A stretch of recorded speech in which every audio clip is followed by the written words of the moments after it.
চলে আমার cycle hour বেগে উড়া উড়া ঢাকা শহর দেখবো আর দুইজনে ঘুইরা ঘুইরা চলে। মানে কি বলবো, যাই হোক। হ্যালো তুমিনলবাসী, ব্র্যান্ড নিউ ভিডিওতে আপনাকে স্বাগতম। তুমি করে বলবেন না, দুষ্ট লোকের মুখে তুমি শুনতে ভাল লাগে না। হ্যালো আপনি নলবাসী, ব্র্যান্ড নিউ ভিডিওতে আপনাকে স্বাগতম। এবার ঠিক আছে। ঠিক আছে। আজকের ঘটনা কি? আজকের ঘটনা হলো, কিছুদিন আগে আমি একটি বাংলা ছবি দেখেছি। ছবির নাম ঢাকার কিং।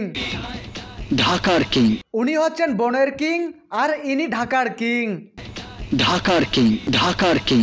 তো যাই হোক, এই সিনেমায় অনেক কাপঝাপ ছিল। যেমন ধরেন, এই কোটটাই এলা বুড্ডাকে এই ছাপরিচুল এলা ভাইজান শহর ছাড়ার 7 দিনের আলটিমেটাম দিলেন। 7 দিনের আলটিমেটাম দিলাম তোকে। 7 দিনের আলটিমেটাম দিলাম তোকে। 7 দিনের আলটিমেটাম। মাইন্ডেড। এখন আলটিমেটাম পেয়ে বুড্ডা টেনশনে পড়েন এবং তার ছেলেকে আলীকে ফোন লাগাতে বলেন। আলীকে ফোন করে জলদি আসতে বল। হ্যালো, কে তুই? উনি হচ্ছেন আলী। উনি কখনো মাটি ছেড়ে ট্রেনের উপরে নামাজ পড়েন, তো কখনো বালির ওপরে। এছাড়াও উনি নিজে নামাজ পড়ার পাশাপাশি অন্যদেরও নামাজের খোঁজ খবর নেন। ঠিক মতো পড়েন তো চাচা? হ্যাঁ, পড়ি। ঠিক মতো পড়েন তো চাচা? গত শুক্রবার দিন মসজিদের দিকে দৌড় দিলাম। ঠিক মতো পড়েন তো চাচা? পড়বেন। তো যাই হোক, গল্পে ফিরি। এদিকে আলীকে বুড্ডা সব কথা খুলে বলেন এবং ঝাপরিচুল আলা ভাইজানের হালুয়া টাইট করতে বলেন। কি কইলি? খানের লোক আমারে মারতে আইতেছে। তারপর আলী যখন ঝাপরিচুল আলা ভাইজানের আস্তানায় প্রবেশ করেন, তখনই আলীর নাম নিয়ে ঝাপরিচুল আলা ভাইজান টিটকারি মারা শুরু করেন। কে তুই? ঢাকার কিং। কে তুই? ঢাকার কিং। কে তুই? ঢাকার কিং। ঢাকার কিং। ঢাকার কিং এর নাম শুনছি। ঢাকার কিং এর নাম শুনছি। ঢাকার কিং।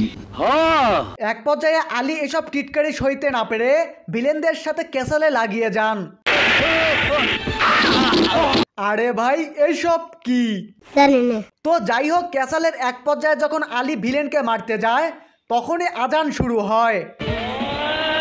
ব্যাপার কি বলেন তো? নামাজের সময় হয়ে গেছে, তাই তুই বেঁচে গেলি। এদিকে ভিলেনকে না মেরে যখন আলী চলে যায়, তখনই ভিলেন সুযোগ বুঝে কোপ মারতে চাইলে আলীর হাতে থাকা ছুরি ভিলেনের দিকে ছুঁড়ে মারেন। সেই ঘুড়ি ঘুরতে ঘুরতে ঘুরতে ভিলেনের বুকে গেঁথে যায়। এইটা কোনো কথা? এটা কোনো কথা? পিছনের দিকে না তাকিয়ে নিশানা বরাবর টিপ লাগানো কি এতই সোজা? আজকাল ভালো টিপের লোক পাওয়া যায় না। No tension. তো যাই হোক, পরের কাপঝাপে ফিরি। সেটাই। এই সিনেমার নায়িকা হলেন অপুদি।